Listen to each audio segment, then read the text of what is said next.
Definitely. Hello, everybody, and welcome to our lovely Gina London LinkedIn Live. And we are live on Twitter as well, across on YouTube also. So, Gina, we're going to talk today about the Christmas holidays and Thanksgiving and all of the holidays that can come up. Really, I had no idea. I just would always wear this. This was just not planned at all. And then I was so Hi, jealous. everyone. I couldn't find mine. I was like, oh, where's my Santa hat? I was sure. Oh, I have plenty. I didn't wear the one. I have a turkey hat, but it's battery operated. The turkey legs start to jump, but I decided that was a little too much. I know you love Christmas. I love Next year. Christmas. Yeah. We love the holiday season. But for a lot of people, it can be a difficult time. So Yes. I suppose, there can be things like, for example, anyone who's watching, there might be things where you'd be invited to something and you don't really want to go. Like, how do you decline an invite with grace? So talk to us a little bit about the holiday season and what you found from working with your clients. Yeah, absolutely. Well, I feel almost that I'm less serious with this hat on, but I'm going to speak seriously for a moment. It's important, like in any communications, to think of the other people. And by the way, thinking of other people is not woke, it's thoughtful. And I want to make sure that we have that right mindset. Thanks for the hat comment. But I do want to remind all of us the most important thing about communications is mindset. Focusing on who else is going to be at the event and not just how we feel is going to be a game changer for how we interact, how we connect, and how we ultimately have positive outcomes in any event. And that's a hard thing for a lot of people because, of course, human nature, we're wired to think, I feel this way. I think this way. I like this event. I don't like this event. I like those people. Don't like those people. I. And when you flip that paradigm to think about who's going to be there, who can I uplift, who can I ask more questions about than I share about myself, and that takes focus and it takes a little bit of preparation. So that would be the first thing, like in any communication event, preparation and thinking of your audience is always the first step. So let's say it's your family, Gina. Right. Your audience, because sometimes it can be a difficult time with families. Most people, it's all about family and getting together. You don't pick your family. Yeah. So people joke about in the workplace, oh, we're like a family. No, you're not, because if things aren't really going well in the workplace, you can potentially leave or be asked to leave that role. But I mean, it's not the same as family. In fact, even before I came on this call, I was talking to a good buddy of mine in the US who was getting ready to go, he and his partner, up to his sister's house for Thanksgiving. And he's dreading the whole event. So I'm not going to say his name. I don't want to get him in trouble. But he was not looking forward to it. He's already thinking about all the different negative things. And I said, and this is where mindset, I mean, he's predetermining the outcome before he ever even get on the plane, right? So if you are going to go to Aunt Gertrude's house and you know Uncle Fred is completely opposite you politically or is not kind in situations where you guys don't get along. This is just like if you're preparing for a sales call in the business world, you have to identify your objections and plan a solution. If you are going there, oh, I'm going to hate this, how can you avoid the topic? What are things that you're going to say to maybe in humor, bring it around somewhere else, or politely step out of the situation? First of all, the number one thing I'm going to encourage all of us is don't overdrink. Yeah. Sam, you are how many years sober now? 16. So you see how people's personalities change when there's an overindulgence of alcohol. And one thing too is you can't control somebody else, but you can control yourself.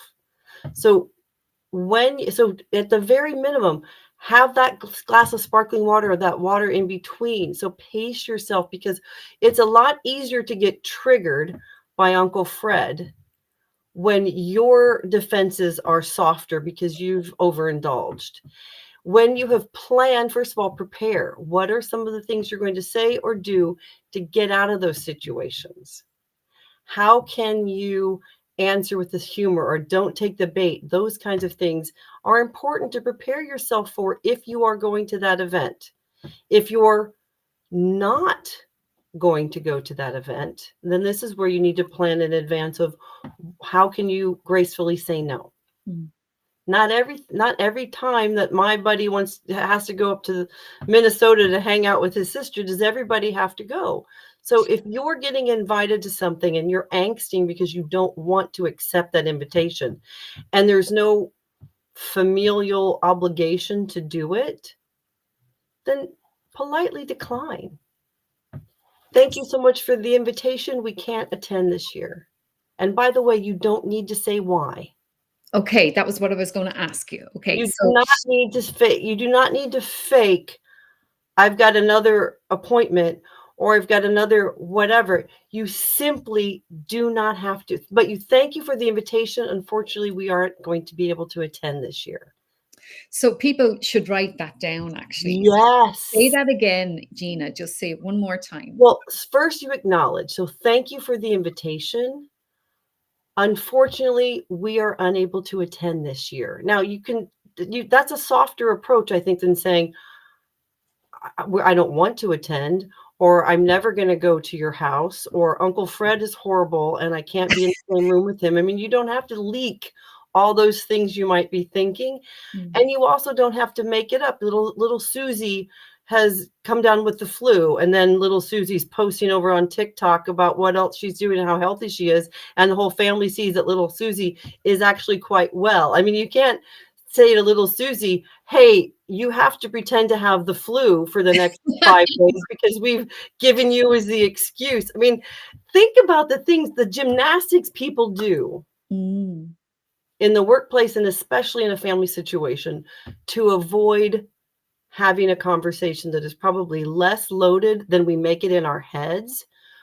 For example, my buddy, who I won't name, he and his partner, this type of stuff is fascinating to me. He and his partner are going to his sister's house for the week for Thanksgiving, right? And it's the first time he's bringing her to the family. He's a second timer. The ex, they're long divorced. They're in relatively, I don't know, 3-year relationship or something, but she's never come to meet the family. So interestingly, he says to me, as they're getting on the plane today, I don't know if we're sleeping in the same room or where we're sleeping or what. And I said, hold on. Why are you not asking that question of your sister? Mm. Why do we put so much in our heads that if we just were direct, we could alleviate that scenario angsting that we go through? Why do we do that? So I said, I said, Bill, I almost said his name. I said, not that, I said, it is absolutely polite and within your friendship, family, you're entitled to say, hey, want to know if I need to pack a sleeping bag or an extra pillow? Where are you putting us up? Yeah. That's not like, hey, are we sleeping in separate rooms? Or hey, do you have me on a couch? And you don't have to. We overthink in a defensive way, and then we tend to overshoot the simplicity of what can just be a direct question. Hey, where are you putting us up? Hey, where are we sleeping? Should I bring a sleeping bag? That's a softer, like a little bit of a humor kind of thing, because it's absolutely fair to say, oh, you're staying in the kids' room. Are there bunk beds? Hey, you're staying in the guest room. Most people, if you don't have a dynamic of straightforward conversation with your family, this is going to be harder in your mind. But if you just probably write it out would be my recommendation. So when you get on that phone, assuming it's not a video call, you can simply say, hey, Sam, looking forward to Thanksgiving with you. We don't need to know if it's on a scale from 1 to 10, it's over on a 1, but you can still be polite. Looking forward to Thanksgiving with you. Where are you putting up myself and my beau, my girlfriend? Because I want to know if I need to bring a sleeping bag. That's a funny line. Obviously, he's probably not going to bring a sleeping bag, and they know that, but it's just that's a softer way. Yeah. But how interesting to think human nature, we make a million excuses for why we don't want to have that conversation, whatever that conversation is. When if we would just have it, we'd get over that hurdle, we'd eliminate the mental gymnastics that we're doing in our brain, anticipating all the different scenarios. And my experience is that it is never as bad or possibly as good as we think it. But the key is do the action. Don't stay in your head. Brilliant advice. And by the way, anyone who's watching, we have 73 people tuned in. So welcome, Welcome. everybody. If you have a question, please put it in the comments and we will bring it up on the screen. Or if you don't want me to put it up on the screen, just DM me. But definitely, there's another aspect as well that I only learned recently. And I told you about this, that, people, if someone gives me a gift, sometimes I go, oh my God, you shouldn't have spent too much on that. And, how do you, I've started to accept with grace now and say, thank you so much. That was so thoughtful of you or whatever. So how do you handle someone giving you a gift and you're not too happy with the gift? Well, okay, you've made, that's a double question. It's a Okay. double barrel. That's okay. We're going to unpack it. We're going to, like a present, we're going to unpack it. So first of all, let's briefly talk. We're going to talk about the gifts that you don't care for, which graciousness requires us to say, thank you. That's very kind. That's all you need to say. That's that. Now let's go back into, you didn't bring a gift and someone brought a gift, or you gave a gift and they didn't give you a gift. All this giving and exchanging things that happen. First of all, give from your heart, right? Give from your heart. So if you want to give a gift, I have this lovely, lovely friend whose husband passed recently, and she is making hampers right now, unbeknownst to the caregivers in the palliative care and in the hospital where her husband spent his last few weeks. She's going there with these hampers. Now, these people are going to be taken aback and they're going to feel like certainly none of them asked for this, but it's the season of giving and receiving gifts. It's going to do her so much good in her emotional state to give these gifts, and it's going to be touching to them. They're going to be overwhelmed, and your honest emotions say, oh my gosh, you shouldn't have. I think that's fine, because that's an honest feeling. If you start then feeling super guilty and emoting that, oh, I need to get you, oh, you shouldn't have, oh, this, if you go over with that, then you're not giving value to the giver. Okay, so be a gracious receiver is fine to say, oh, thank you, you shouldn't have, or oh, thank you, I wasn't expecting that, or simply just, oh, thank you. All of those are okay, because I don't want to be overly prescriptive about saying, oh, you can't say, you shouldn't have. I think that's a very honest feeling when you're unexpecting of something. And it is difficult to be a gracious receiver. And yet we don't want to do disservice to someone's heart who's made a choice to give you something.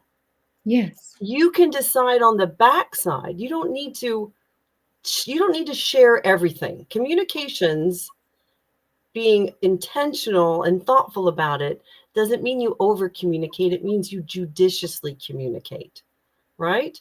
So what that means is, if you say, oh, you shouldn't have, and then you spend the next 10 minutes talking to that person about what you would like to get them, or you think you're going to get them, or how you're going to make it even, or how you're going to, now you've just undervalued the exchange of that gift that person gave you. So if you're thinking on the back end, I'm going to circle back and send them a hamper. I'm going to circle back and send them a nicely, thoughtfully written, handwritten thank you note. Do it. Don't oversay it. So that's my first thing. I think it's absolutely fine to feel, oh gosh, I didn't know Sam was going to send me a present. I'd love to send her one too. Fine. Do it. You don't need to kill her with it while she's enjoying giving you the present. That's one. Two, you open that present and it's the 25th pair of socks that you've gotten. And you're like, oh, don't show it with your face and don't say it with your mouth. There's no situation. I mean, unless I bought you a bottle of booze, Sam, I mean, that would be really off-putting. But I mean, if someone is giving you a gift, then thank them for the gift. Mm-hmm. Thank you. That's very kind. Done. Done. Don't make your face go crinkly like, wow, if you'd have thought for 5 minutes. I spent 2 weeks thinking about your present, or I got your present back in November. Nobody needs to know all of that. You're not giving the present for the recognition, right? If you're doing something to get the stroke, then that's not from your heart. That's from your ego. And likewise, if you're trying to play the equal or better game with someone, like, oh, my gift looks like it costs 50 euros and your gift, or $50 and your gift looks like it costs a $5, that is not where we need to be coming from in this season of giving. Yeah. And it's hard sometimes if you're that really thoughtful, hey, do you have all your holiday shopping done? Yeah, I got it done in September person, versus, oh, yeah, I have Amazon Prime and I clicked everything 2 days before. It's not a competition.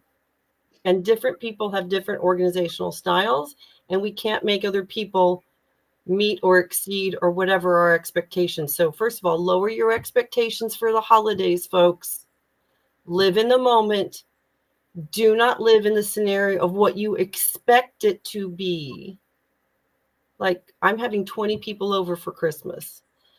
If I start to go, well, drinks are at this time and appetizers are this time, and then we're all going to play this game and everyone's going to love it to this degree, and then we're going to have this level of games afterwards, and like, that's way too formulaic, and I'm bound to be disappointed.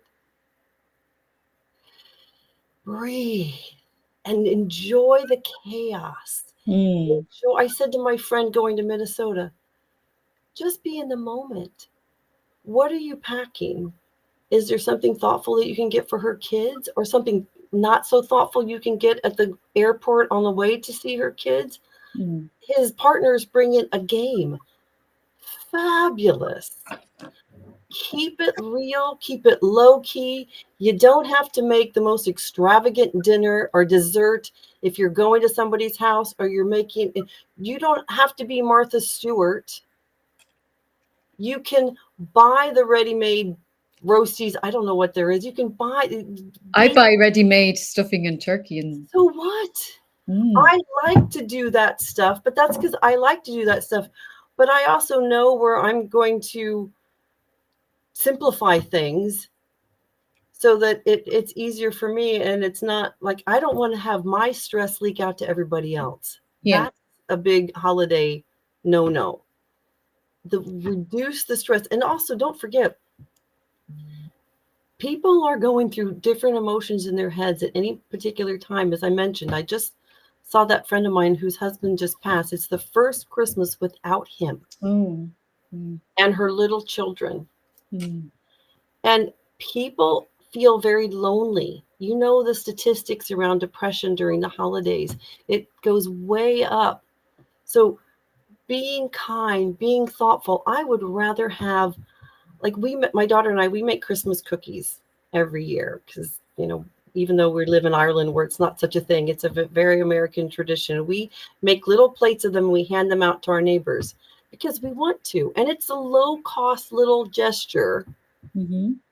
And so little things, I think, still are meaningful. I still think that if you handwrite a card, I know nobody sends cards anymore, but yet if you get that handwritten card, it means something. These little gestures are lovely. And I don't think we need to spend $1 million or €1 million to have that impact when it comes to that. I don't think we need to have perfect picture painting style of traditions, be it Thanksgiving, be it Hanukkah, be it Kwanzaa, being Christmas, whatever your family celebration is. The small moments are really what make it special. And yeah.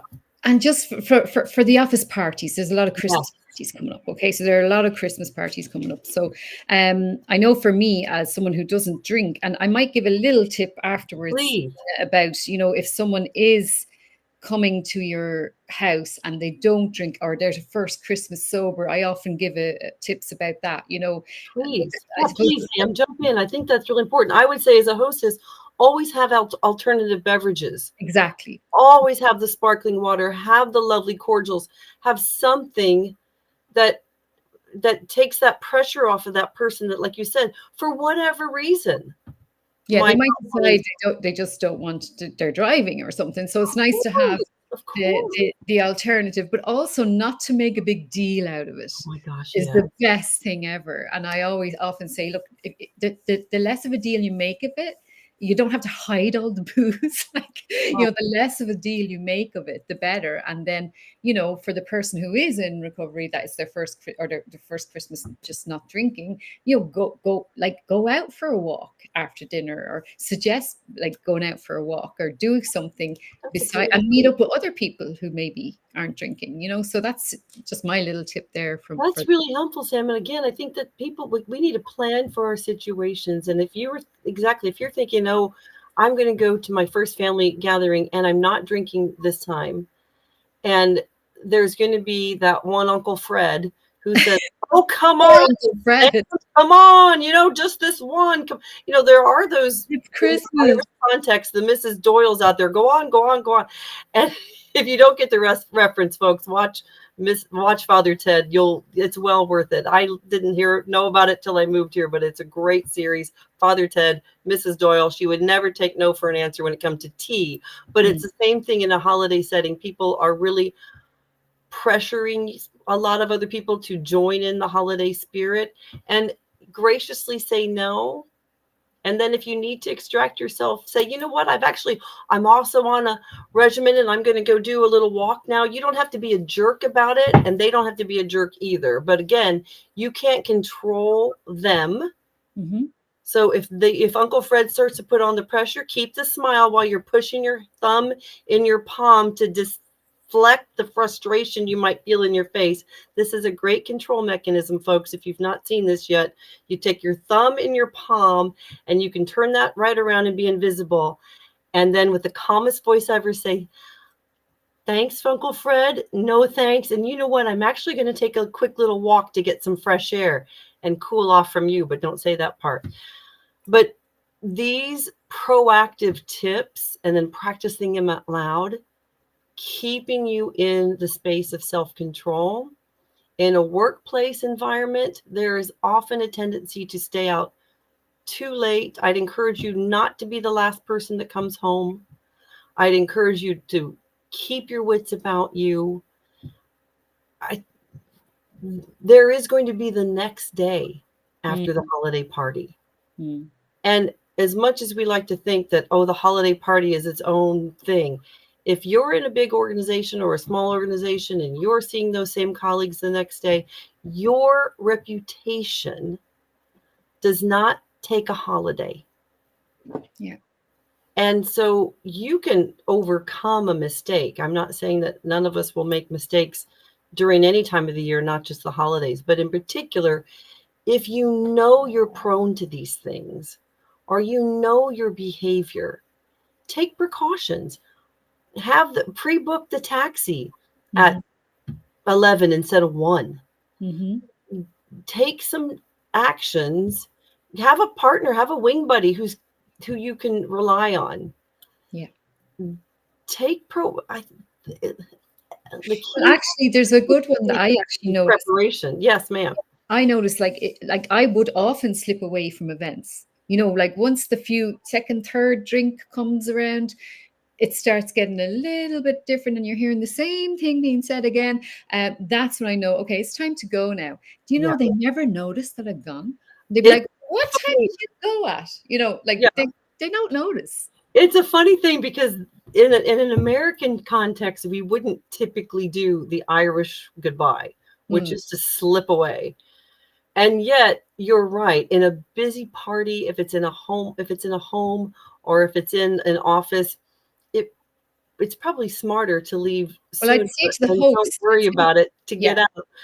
Typically, I would say if you're still in control, go and say to the hostess, "Thank you so much," or the host, "Thank you so I much." would say to the host, but then And then, everybody else, yeah, you don't need to be saying 1,000 goodbye. It's not a receiving line about you. yeah, yeah, You can make your goodbye very quickly too, and you don't have to apologize. Thank you so much. It was a lovely time. You do not have to add, "I've got another event." Like that is not your problem. mm-hmm. We tend to overshoot the finish line on a lot of our speaking. Learning the power of the pause. Thanks so much. It was a wonderful evening.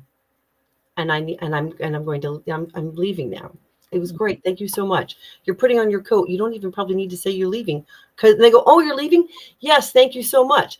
That's different than, "Oh, but I have to go," or "I got to get up early." If you have to say that, fine, but you actually are not required to give an excuse. "Thank you so much for your invitation. I can't attend this year. Thank you so much for the party, and now I need to go." Go. Less is more. Yes, thank you. Less is more. And it's very hard for us often when we are afraid of a silence, or we feel like we need to keep filling that space with niceties, but it ends up watering down our own control. So thank you so much. It was a lovely evening. Coat, goodbye. I It's love that. I love this topic. Handle the holiday season with grace. Any other tips? And if anyone has a question, please do throw it into the comments, and I'll ask Gina. But any other situation that you've come across that people struggle with? I think the question a lot of times around, what are you doing for the holidays? If Mm, you're someone who isn't, like I've been an expat for years, I don't have extended family that I'm near. And I remember the first year, for example, that I wasn't hosting a big event and I wasn't invited to anything. And it was really just my daughter and me sort of. And that feeling of, oh, how do you just own that and be comfortable in that? I think on one hand, when you're the person who's really having a big festivity, be aware of mhm, the singles or the loners or the expats or the elderly or what. I mean, I think an invitation to them is mhm, always, you never know. They can say, "Oh no, I'm fine," or "No, no, thank you so much. I've got other plans," or "Oh no, I'm going to sit this one out." All those things are absolutely fine. If you have the ability mhm, and you're okay with it, invite. Like I said, I we have 20 people coming over, and it's all made up of families who don't have extended families, young couples who are here on their own, another single mom and her daughter, who's my daughter's age. It's a group of wonderful people who otherwise would be having smaller holidays, and now we're having a bigger celebration. mm. If you aren't invited and you were hoping that you were, I think it's also okay to ask. Now, be ready to have that, "Oh, I'm so sorry, we have a full house this year." But I think rather than sitting alone waiting for someone to ask, you also have the ability to say, "Hey, I wonder if you've got one room for one more or two more at your table." They might go, "Oh my gosh, we didn't know. We'd love to have you." Be prepared if they say, "Oh, I can't." And then also be prepared to be nice to yourself. Mm.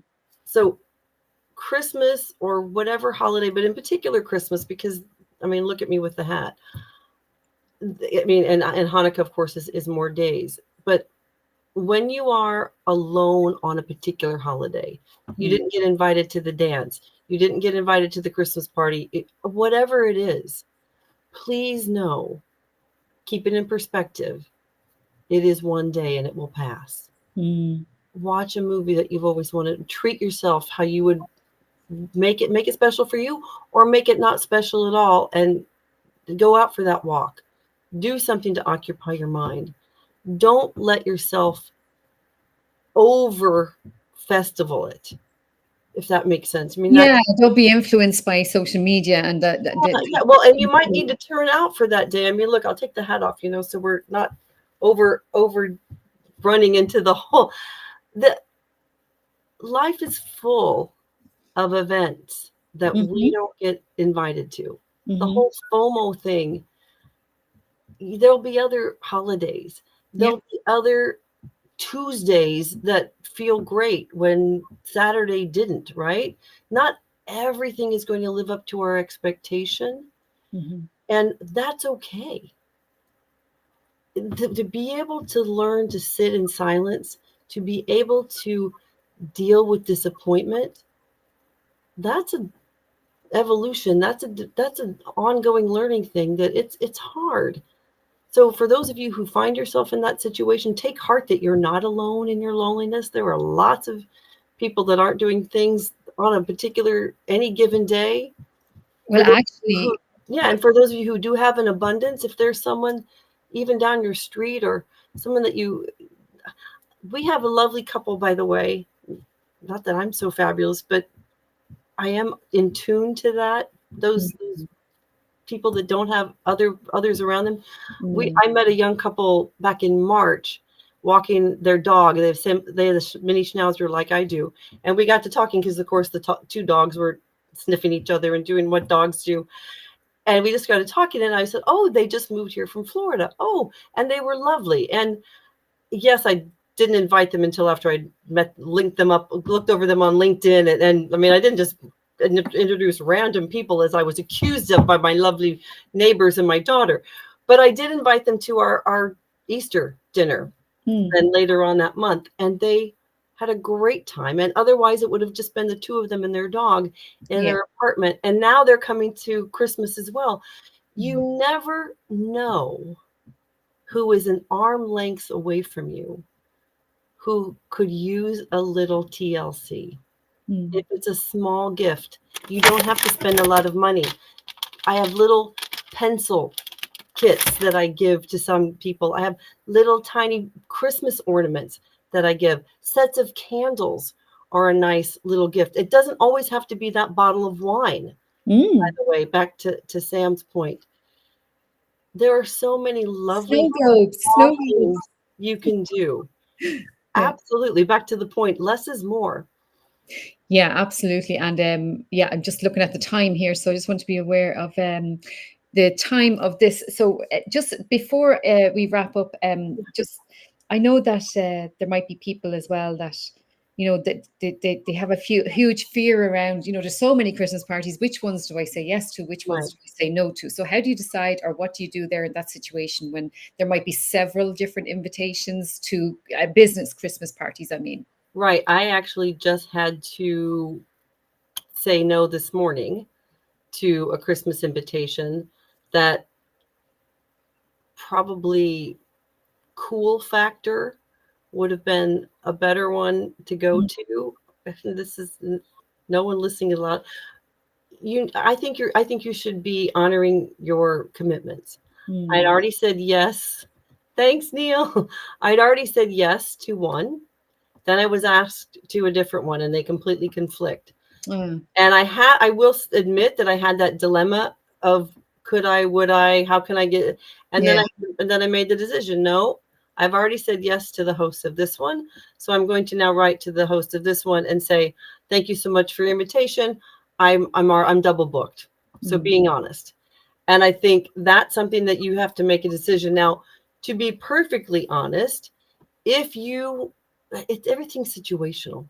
mm, If you get invited to, I don't know, this big networking event that is really going to make a difference for you, and you didn't think you were going to get it, and you already said yes to your good friend Sam, I think you probably owe it to Sam to be as transparent as you can and go, Sam, I love you madly, and I wanted to go, but I just got this. Sam might be a little frustrated, but hopefully you've got, I mean, if it's just was going to be dinner with you and Sam, then I think you probably need to go honor it with Sam. But have the conversation, yeah. folks. I think you're going to avoid so much conflict if you have the conversation up front than if you don't Mm, and someone finds out, right? I mean, yeah. you don't want to do that. Like Sam's, like it turns out I say no to Sam, and the fancy networking thing is at the same restaurant that Sam picked. Then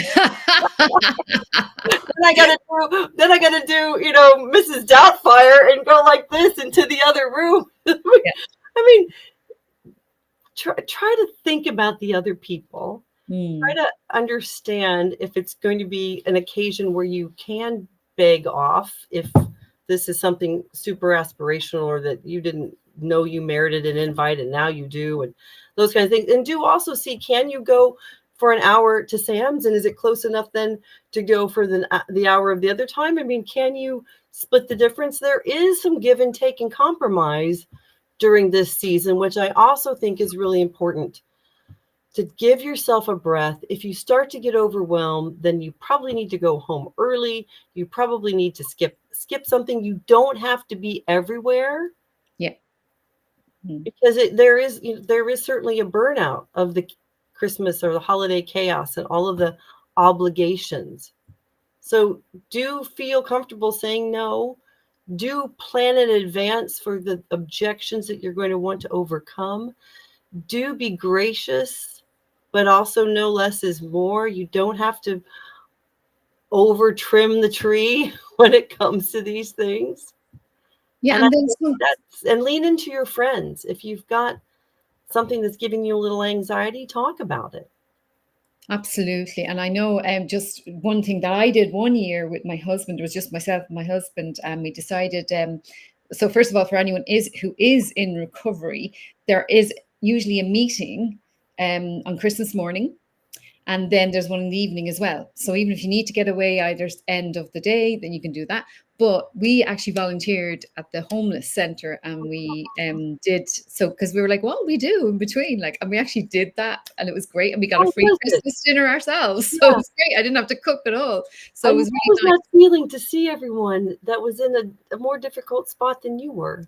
Yeah, that was lovely, and I have Oh, to say, Sam, that's a great story. my family were like, "What? You're doing what?" I was like, "Well, look, we decided, sure, what's the point in making a big dinner just for two of us?" I said, "Let's go and do something useful." So it I was think actually that really is nice. wonderful. And just because I am actually genuinely curious, do you need to sign up for that a week in advance, or how much notice did you need to give them? I think that's important. They asked for volunteers, and I just put my name down and just turned up then, and that, and I had a few little gifts as well. And then there was some things that needed to be delivered. So some of them were down where we live, so we brought them instead of the other guy having to go down. So Oh, that's a yeah, we great just story. delivered them. So it was just nice, and it made me feel so good. See, don't underestimate. It's like giving a gift.